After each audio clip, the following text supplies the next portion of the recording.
Hello मेरे बच्चा party. आपकी भारी डिमांड पर हम लेकर आ गए हैं एमपी बोर्ड क्लास 8 हिंदी भाषा भारती का पाठ एक वर्ड दे अभ्यास प्रश्न उत्तर का पोस्टमार्टम। बाबू, आपके ढेरों कमेंट्स पढ़कर मुझे लगा कि नाइन्थ क्लास को थोड़ा रोककर पहले अपनी 8 क्लास के धुरंधरों का इंतजार खत्म किया जाए। तो चलिए, बिना किसी देरी के एकदम भोकाल स्टाइल में शुरू करते हैं अभ्यास का पहला प्रश्न। बाबू, आपके सौरभ भैया ने डिक्शनरी यानी शब्दकोश का सारा काम पहले ही कर लिया है। बस अपनी कॉपी और पेन निकालो और एकदम छापते जाओ। एकदम सुंदर राइटिंग में ये लिस्ट बना लो। वीणा वादिनी सरस्वती माता, मंदिरव गंभीर ध्वनि, नव नया, ऊर हृदय यानी दिल, अंध ऊर अज्ञान से भरा हृदय, जननी माता यानी माँ, बंधन अस्तर गुलामी या अज्ञान के जंजीरें, तम अंधकार, बृहग वृंद पक्षियों का समूह, पर पंख, कलुष पाप या मलिनता, कलुष भेद पापों या बुराइयों को नष्ट करना, तम हर अंधकार को दूर करो, जगमग जग कर दे, संसार को रोशनी कर दे, प्रकाश उजाला, ज्योतिमय निर्झर, प्रकाश का झरना और नवल नया। लो बाबू, पहले प्रश्न का तो हमने ऐसा पोस्टमार्टम किया कि टीचर भी खुश होकर बोलेगा नंबर ही नंबर होगा। तो मेरे बच्चा पार्टी, अब हम सोल्व करने वाले हैं प्रश्न दो। निम्नलिखित प्रश्नों के उत्तर संक्षेप में लिखिए। ये सवाल एकदम छोटे पैकेट में बड़ा धमाका है। चलिए, बिना किसी देरी के एकदम सीआईडी वाले स्टाइल में इन तीनों सवालों का दरवाजा तोड़ते हैं। बाबू, प्रश्न दो क है, नव नभ के माध्यम से कवि क्या कहना चाहता है। बाबू, नभ मतलब नया और नभ मतलब आकाश यानी आसमान। नव नभ के माध्यम से कवि ज्ञान और आजादी के एक नए आकाश या वातावरण की बात कहना चाहता है, जहां लोग पुरानी रूढ़ियों और अज्ञानता से आजाद होकर विकास कर सके। अब है प्रश्न दो का ख। इस कविता में कवि किससे वरदान मांग रहा है। अरे बाबू, ये सवाल तो इतना हलवा है कि इसे देखकर तो अपना बाबू राव भी बोलेगा, अरे देवा, ये तो मेरे को पहले से ही मालूम था। बाबू, कविता की पहली लाइन ही वर दे वीणा वादिनी वर दे। अब वीणा कौन बजाता है? जाहिर सी बात है, हमारी ज्ञान की देवी माँ सरस्वती। तो कवि सीधा उन्हीं से कनेक्ट कर रहा है। इसका उत्तर लिखेंगे। इस कविता में कवि ज्ञान की देवी माँ सरस्वती यानी वीणा वादिनी से वरदान मांग रहा है। और अब है प्रश्न ग। कवि भारत में कौन सा मंत्र भरने की बात कह रहा है। बाबू, कवि चाहता है कि हमारे देश में एक ऐसा मंत्र फूका जाए जिससे सबके अंदर का सोया हुआ शेर जाग जाए। वो एकदम केजीएफ के रॉकी भाई की तरह देश में पावर भरना चाहता है। और वो पावरफुल मंत्र है अमृत मंत्र। मतलब एक ऐसा मंत्र जो हमारे देश को नई जान, नया ज्ञान और अमरता दे दे। इसका उत्तर नोट कर लो बाबू। कवि भारत में नव निर्माण, ज्ञान और स्वतंत्रता का अमृत मंत्र भरने की बात कह रहा है। लो बाबू, इन तीनों सवालों का भी हो गया एकदम खल्लास। अब हम आ गए हैं प्रश्न 3 पर, यानी निम्नलिखित प्रश्नों के उत्तर विस्तार से लिखिए। बाबू, अक्सर बच्चे विस्तार से यानी लॉन्ग आंसर का नाम सुनकर ऐसे घबरा जाते हैं जैसे सीआईडी के दया को देखकर क्रिमिनल्स घबराते हैं। लेकिन जब आपका सौरभ भैया यहाँ है तो डरने का बिल्कुल नहीं। बाबू राव के स्टाइल में बोले तो बिल्कुल रिस्क नहीं लेने का। इसे भी एकदम हलवा बनाकर अपनी कॉपी में छापेंगे। चलिए करते हैं इनका पोस्टमार्टम। बाबू, हमारा पहला लॉन्ग क्वेश्चन है, कवि माँ सरस्वती से क्या वरदान चाह रहा है? इस कविता में कवि यानी निराला जी माँ सरस्वती से कोई धन दौलत या आईफोन नहीं मांग रहे हैं। वो कह रहे हैं कि हे माँ, हमारे देश के लोगों के दिलों में जो अज्ञानता यानी अंधेरा भरा है, उसे दूर कर दो। उसके अंदर ज्ञान का ऐसा बल्ब जलाओ कि सारी बुराइयां, पाप और भेदभाव एकदम छूमंतर हो जाए। कवि चाहता है कि पूरा भारत एक नए जोश और नई आजादी के साथ चमक उठे। बाबू, अपनी कॉपी में एकदम कड़क राइटिंग में इसका आंसर छाप लो। कवि माँ सरस्वती से यह वरदान चाहता है कि वह भारतवासियों के हृदय से अज्ञानता का अंधकार दूर करके उनमें ज्ञान का प्रकाश भर दे। कवि प्रार्थना करता है कि लोगों के मन से सारे पाप, बुराई और भेदभाव मिट जाए और पूरा संसार ज्ञान की ज्योति से जगमगा उठे, ताकि भारत में एक नए युग का निर्माण हो सके। अब बाबू, अगला सवाल है, कवि प्रकृति की हर वस्तु में नया रूप क्यों देखना चाह रहा है? सोचो, जब कोई नई शुरुआत होती है तो हम सब कुछ नया चाहते हैं ना, कि नया बैग, नई कॉपी, बिल्कुल वैसे ही कवि चाहता है कि जब हमारा देश गुलामी और अज्ञानता से बाहर निकले तो प्रकृति की हर चीज में एक नयापन हो। नया आसमान, नई गति, नई पंछी और नई आवाज। पुरानी और घिसी पिटी सोच को एकदम टाटा बाय बाय। ये बिल्कुल केजीएफ के रॉकी भाई वाले स्वेग की तरह है। नया साम्राज्य, नया रोल। कवि देश को पूरी तरह से एक नए अवतार में देखना चाहता है। इसका उत्तर भी फटाफट नोट कर लो बाबू। कवि प्रकृति की हर वस्तु में नया रूप इसलिए देखना चाहता है क्योंकि वह भारत में नव निर्माण यानी नए युग की शुरुआत करना चाहता है। कवि चाहता है कि लोग पुराने रूढ़ियों, गुलामी और अज्ञानता की जंजीरों को तोड़कर बाहर निकले। प्रकृति के नए रूप के माध्यम से कवि देशवासियों में नई सोच, नई गति और नई ऊर्जा का संचार करना चाहता है, ताकि एक आजाद और प्रगतिशील भारत बन सके।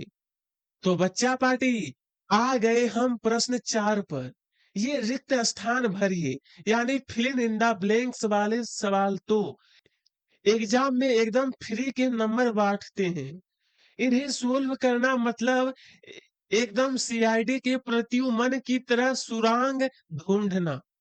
अगर आपने कविता को एक बार भी ध्यान से पढ़ा है तो ये एकदम हलवा लगेगा। चलिए इसका भी दरवाजा तोड़ते हैं। बाबू, इसमें कुछ एक्स्ट्रा दिमाग नहीं लगाना, बस निराला जी की कविता की लाइन को याद करना है और जो शब्द गायब है उसे वहां फिट कर देना है। जैसे बाबू राव का चश्मा एकदम उसकी आंखों पर फिट बैठता है, वैसे ही इन शब्दों को यहाँ सेट करना है। बाबू, अपनी कॉपी में खाली जगह पर ये शब्द भर लीजिए।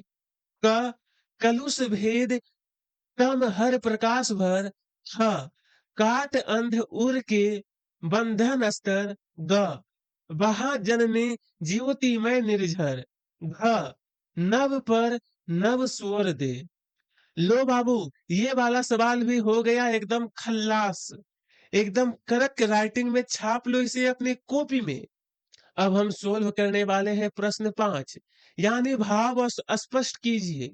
बाबू, भाव स्पष्ट करने का मतलब है कि कवि के दिल की बात को डिकोड करना, एकदम सीआईडी के प्रत्युमन की तरह पता लगाना कि आखिर कवि कहना क्या चाहता है। चलिए इन दोनों लाइनों का एकदम भोकाल स्टाइल में पोस्टमार्टम करते हैं। बाबू, प्रश्न 5 का है, काट अंध उर के बंधन स्तर, वहां जनने ज्योतिमय निर्झर। बाबू यहाँ अंध उर का मतलब है अज्ञानता से भरा हुआ दिल यानी हृदय। और बंधन अस्तर मतलब गुलामी या मोह माया की जंजीरें।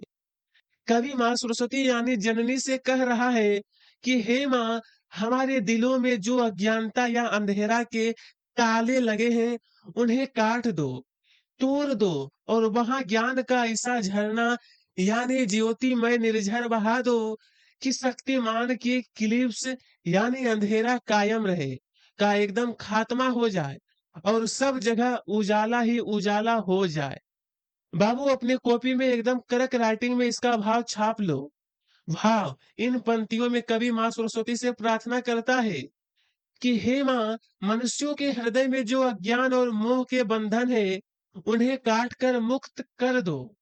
उनके हृदयों में ज्ञान के प्रकाश का झरना बहा दो, जिससे उनका सारा अंधकार और अज्ञानता हमेशा के लिए मिट जाए। अब बाबू इस लाइन को देखो। नभ नभ के नभ विहग वृंद को नभ पर नभ स्वर दे। नभ नभ यानी नया आसमान। कवि कह रहा है कि हे माँ, इस नए आजाद भारत के आसमान में उड़ने वाले इन नए पक्षियों यानी हमारी नई पीढ़ी को नए पंख यानी नभ पर और बोलने के लिए नई आवाज यानी नभ स्वर दे दो। मतलब पुरानी घिसी पीटी सोच को एकदम टाटा वाय वाय और नई आजादी वाली उड़ान की तैयारी। इसका भाव भी अपनी कॉपी में नोट कर लो बाबू। भाव इन पंक्तियों का भाव यह है कि कवि भारत में एक नव निर्माण यानी नए युग की कामना करता है। वह माँ सरस्वती से वरदान मांगता है कि इस नए आकाश यानी स्वतंत्र भारत में उड़ने वाले नए पक्षियों के समूह यानी नई पीढ़ी के लोगों को नए पंख और नई आवाज यानी स्वर प्रदान करो, ताकि वे आजादी और नए ज्ञान के साथ विकास की नई ऊंचाइयों को छू सके।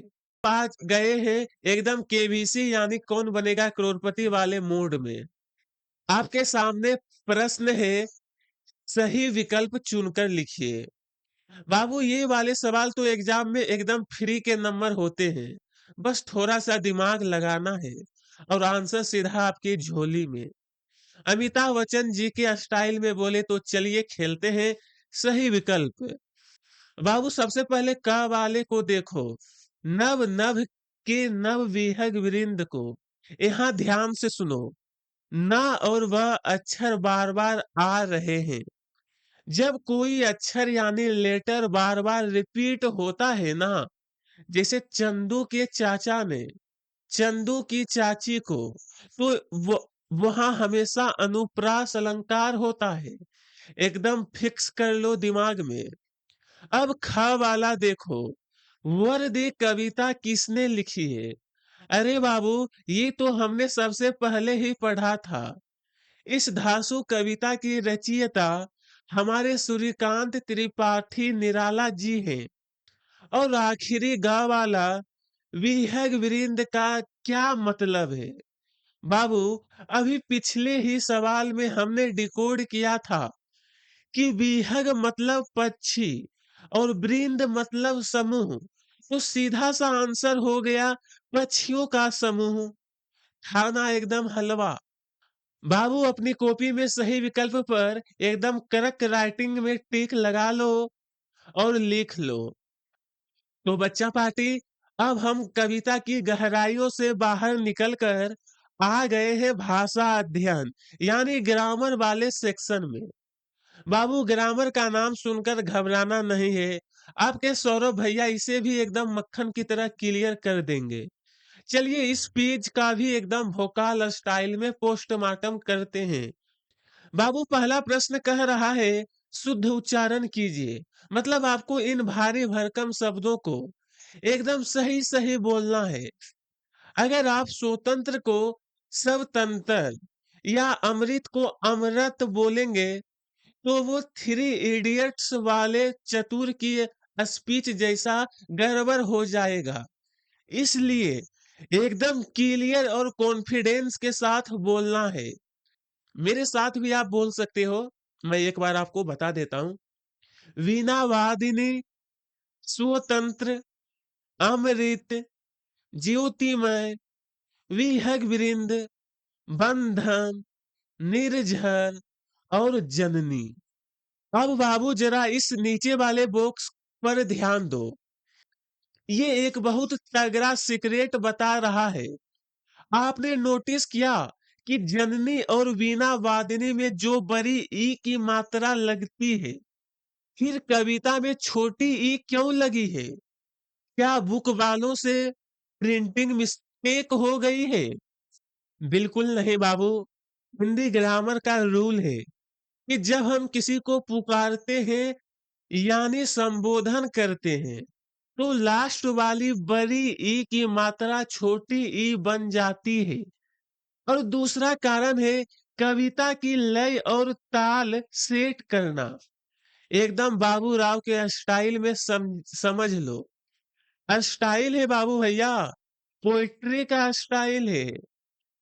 बाबू, इस प्रश्न में कॉपी में लंबे आंसर लिखने जैसा कुछ नहीं है। बस आपको इन शब्दों को 2-3 बार बोलकर प्रैक्टिस करना है।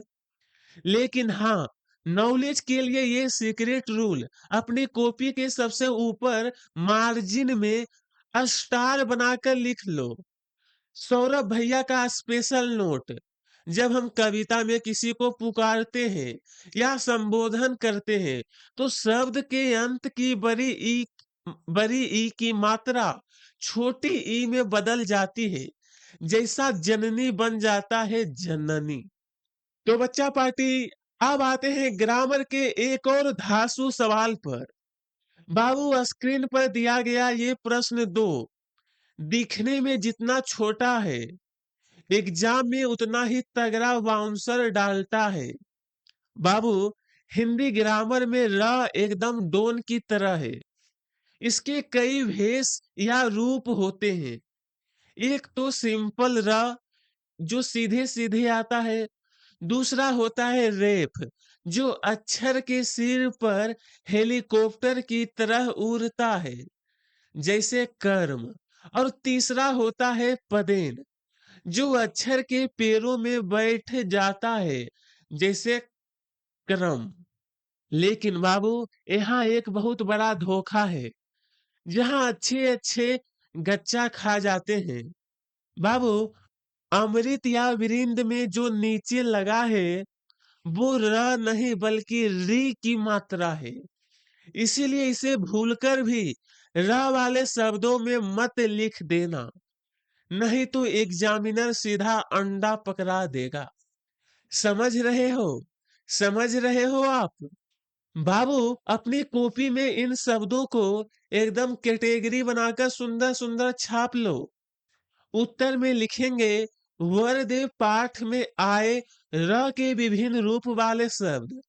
इस प्रकार है सामान्य र वाले शब्द वर, रब, भारत, भर, उर, अस्तर, हर, कर, पर, स्वर।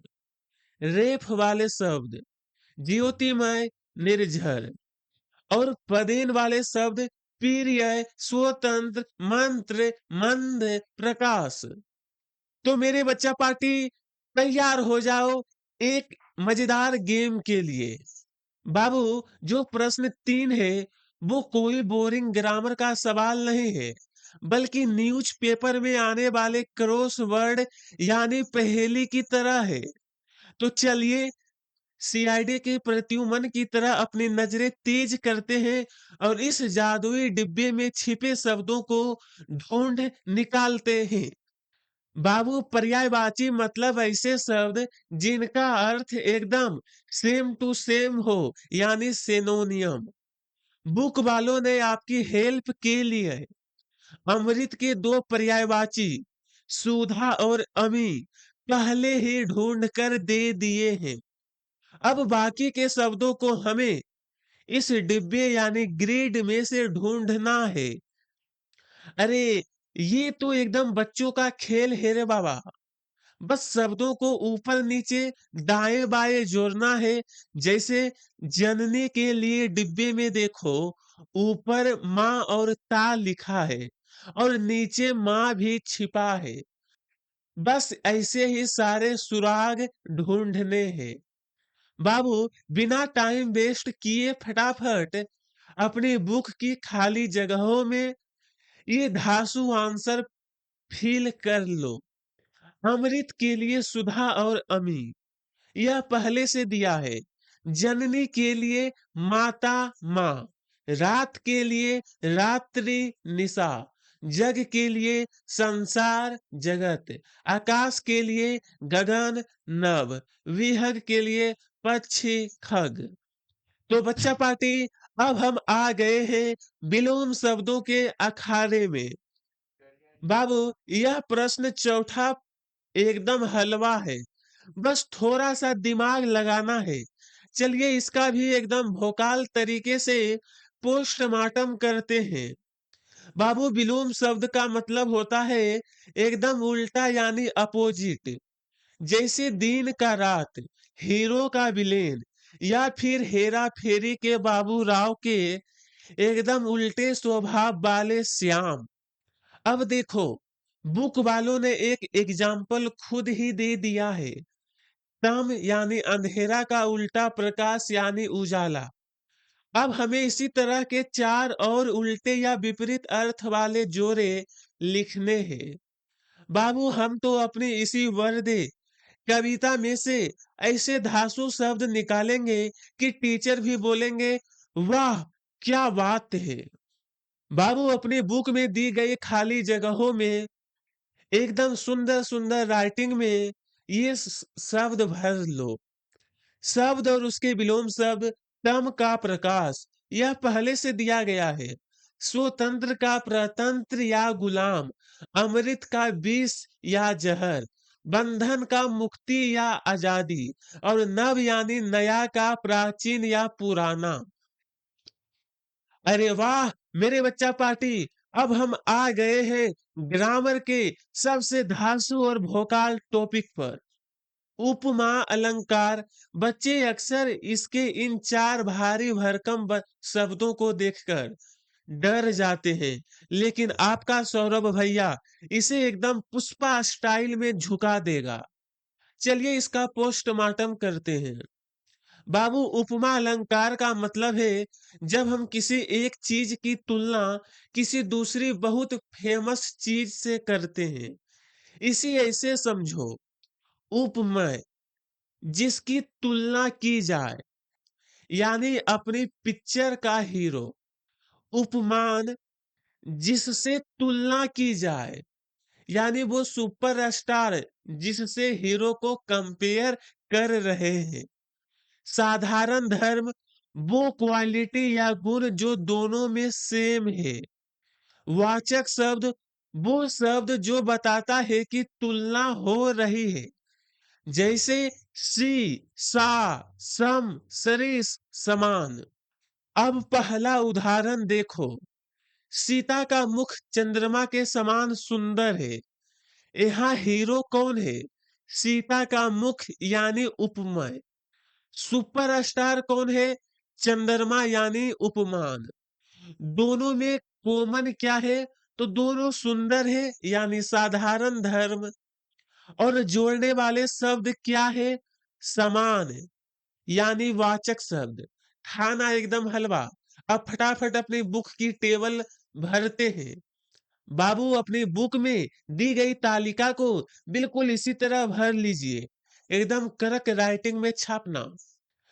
पहला उपमेय है सीता का मुख, उपमान है चंद्रमा, साधारण धर्म है सुंदर, और वाचक शब्द है समान।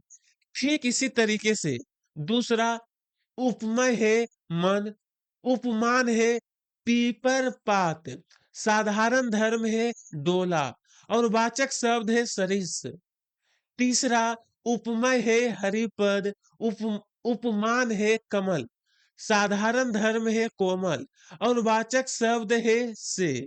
चौथा उपमेय है कुटिया, उपमान है नंदवन, साधारण धर्म है फूल उठी, और वाचक शब्द है सी। लो बाबू, अलंकार का भी हमने एकदम सीआईडी की तरह सुराग निकालकर पर्दाफाश कर दिया। बाबू ये योग्यता विस्तार वाला जो डिब्बा है ना, इसे कॉपी में नहीं उतारना है। ये बुक वालों ने आपको होमवर्क नहीं, बल्कि फन वर्क दिया है। इसमें बस ये 3 काम करने को बोले गए हैं। पहला, इस वर्द कविता को एकदम बढ़िया से याद यानी कंठस्थ कर लो और स्कूल की सुबह वाली प्रेयर यानी प्रार्थना में अपने दोस्तों के साथ मिलकर गाओ। सोचो, जब पूरी क्लास एक साथ फुल एनर्जी में गाएगी तो कितना भौकाल मचेगा।